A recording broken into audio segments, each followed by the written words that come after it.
In kindergarten, I ran away every day until they kicked me out. You got kicked out of kindergarten? Yeah. Hi, and welcome to another episode of Tea with Teachers. I'm Talia Khan, here today with Professor Joi Ito.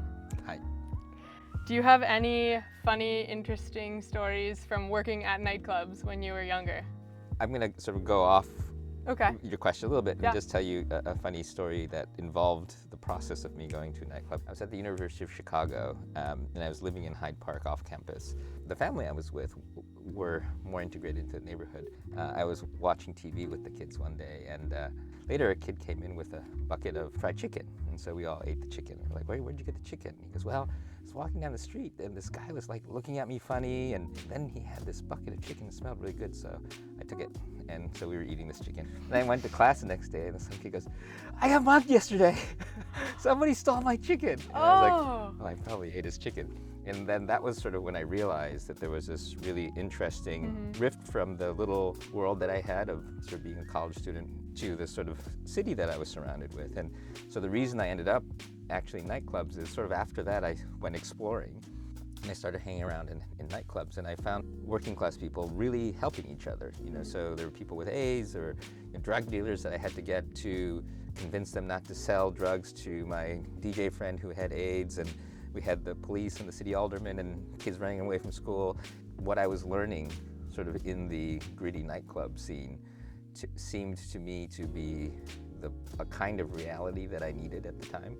I know that you were a DJ. And I heard that you enjoy industrial wax tracks. So I was a DJ in the late 80s, before most of you were born. And there was this thing called industrial music. And so, the bartender I worked with played the electric drill in a band called the Revolting Cocks. And the people would come every day. So you couldn't just play the same records. Do you have a favorite song within that genre? There was a song called Every Day is Halloween. Back to your college days. Yeah. You dropped out of college twice. How do you feel about the difference in education that you were getting then, like what caused you to drop out then, versus what MIT students are getting now? I think I dropped out for a couple of reasons. One, I didn't find my community. And at the time I was interested in communities, music, computer networking. And then the other thing was I was just an impatient kid. I didn't like studying for the sake of studying. I liked to study as I did things, which is sort of the constructionist view of the Media Lab. And then lastly, I think I was spoiled. But I will say, having said all that, it probably would have been better if I had graduated. I probably only had a semester left.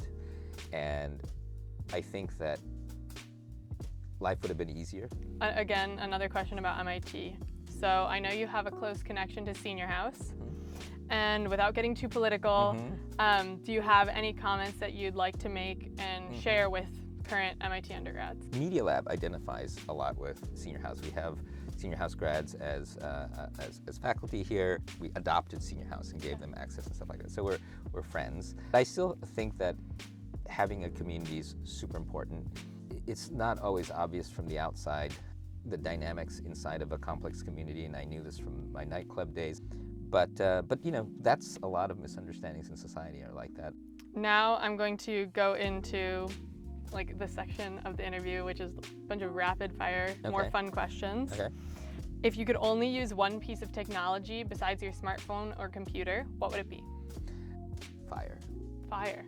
Yes. What song do you know all of the lyrics to? Anarchy in the UK by the Sex Pistols. If you had a warning label, what would it say? Maybe don't take it personally. Okay. Okay. Given the choice of anyone in the world, dead or alive, who would you want to have as a dinner guest? I guess probably Buddha. Is there anything you've dreamed of doing for a really long time but haven't yet done? Graduated from college. If you could pass any piece of wisdom to current MIT students, what would it be? One of my mentors and a godfather, actually, Timothy Leary, was one of the sort of high priests of the hippies. He was a Harvard professor of psychology, I think one of the youngest professors at Harvard. He was studying psychedelics back when they were legal, but he was asked to leave Harvard because I think he had given psychedelics to an undergrad or something. And he runs for governor. of California, Come Together, the Beatles song, is his campaign song that the Beatles wrote for him. So I would tour with him sometimes and do these talks. And all these hippies would show up. And one of his messages, which is one of my favorite messages, is question authority and think for yourself.